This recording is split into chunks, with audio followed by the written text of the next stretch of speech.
અયોધ્યાથી આવેલ અક્ષત કળશના કુંભનું વકીલોએ પૂજન કરી ધન્યતા અનુભવી છે। પ્રાપ્ત વિગત અનુસાર અયોધ્યા ખાતે ભવ્યાતિ ભવ્ય રામલલાના મંદિરમાં બિરાજમાનનો કાર્યક્રમ થઈ રહ્યો છે। તે પહેલા અયોધ્યાથી અક્ષત કળશના કુંભ દેશના ખૂણે ખૂણે મોકલવામાં આવેલા છે।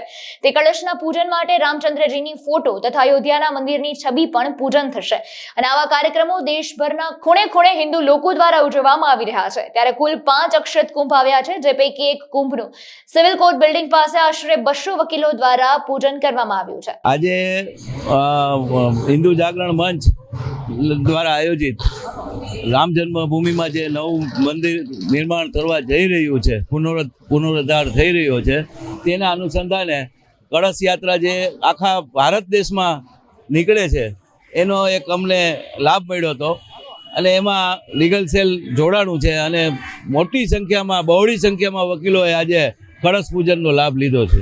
રાજકોટની પાવન ધરતી ઉપર અયોધ્યાથી આવેલ સ્પેશિયલ કળશ જે રાજકોટમાં છેલ્લા 3 દિવસથી ફરી રહ્યો છે। અધિવક્તા બંધુઓએ આજે નક્કી કર્યું હતું કે આજે આ કળશનું પૂજન કરીશું।